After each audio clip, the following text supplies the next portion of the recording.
Bonjour, je vous présente aujourd'hui ce perforateur grande capacité qui est proposé par Rapesco. Il s'agit du modèle P2200 Eco. On le reçoit dans cet emballage cartonné qui mesure en longueur 38,5 cm, en hauteur 20,5 cm et en profondeur 19 cm. Je vous propose tout de suite de découvrir ce perforateur. Une fois sorti du carton, voici comment se présente le perforateur. Il est protégé dans cet emballage plastique. Et j'ai eu la surprise de constater qu'il n'était pas fourni avec une notice d'utilisation. En fait, si on veut apprendre à utiliser ce perforateur, il va falloir aller sur le site de Rapesco et télécharger la notice. Une fois déballé, on se rend compte que le perforateur P2200 est imposant. Il mesure en longueur 33 cm, en hauteur 18 cm, en profondeur 16 cm.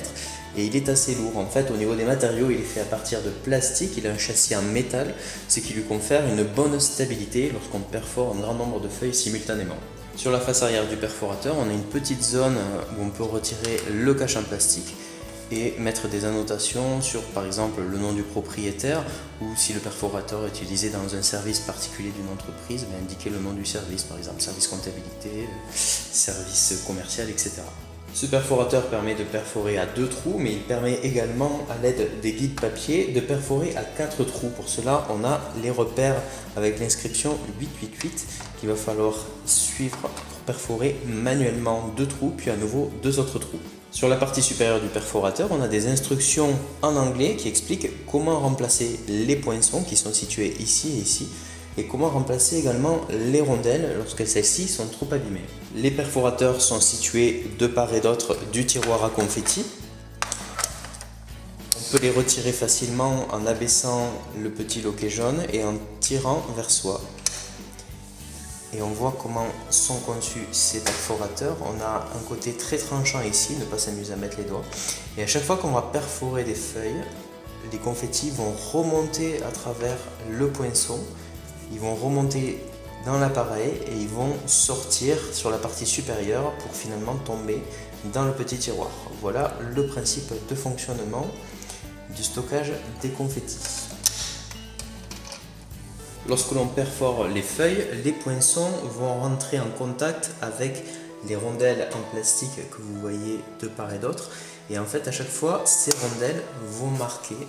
Donc on va avoir la coupe du poinçon qui va se former, et toutes les 30 ou 40 utilisations, il va falloir faire tourner la rondelle afin que le poinçon aille heurter une autre zone de la rondelle en plastique. Et lorsqu'on a fait tout le tour de la rondelle, eh bien, on doit le remplacer.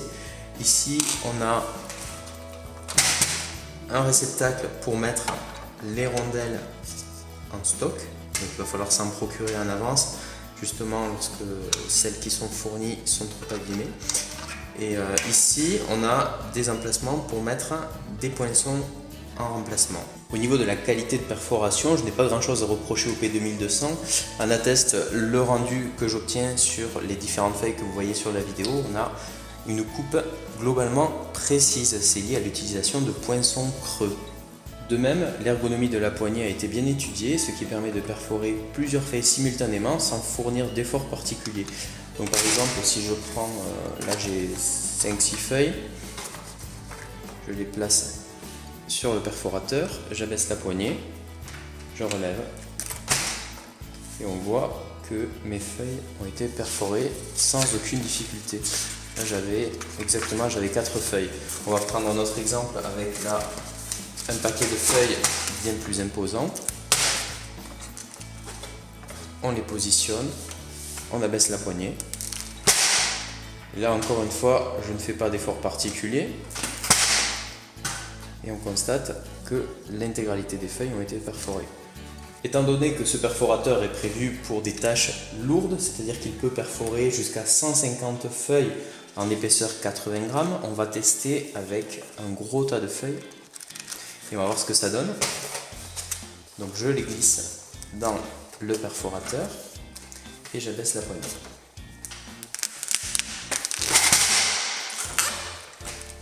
Donc là j'ai forcé un petit peu, mais on constate que j'ai quand même réussi à perforer de part en part toutes mes feuilles. Voilà. Donc il n'y a pas grand chose à dire au niveau de la qualité de perforation. C'est un perforateur performant et efficace. Concernant le coût des pièces détachées, alors lorsqu'on va vouloir remplacer les rondelles en plastique, je me suis renseigné, on peut trouver un lot de 4 rondelles à l'heure où je fais la vidéo pour 5,50 € environ. Par contre, les poinçons sont beaucoup plus chers. Lorsqu'on veut remplacer les poinçons, ça se vend par paire et à l'heure où je fais la vidéo, ils sont proposés pour 32 €. Vous l'aurez compris, ce perforateur trouve tout son sens dans les petites ou moyennes entreprises qui vont être pourvues d'un service comptabilité, service archives, ou dans les offices notariales, dans les cabinets d'architectes, etc. C'est-à-dire dans les entreprises où on va avoir besoin de perforer régulièrement un grand nombre de feuilles pour ensuite les mettre dans des classeurs.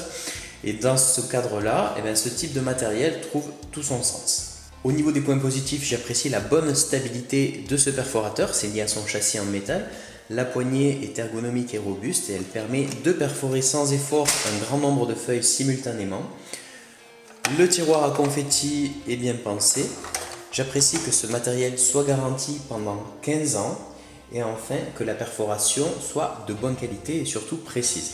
Au niveau des points négatifs, je trouve que ce perforateur est vendu à un prix plutôt élevé puisqu'il est proposé à l'heure où je fais la vidéo aux alentours de 120 €.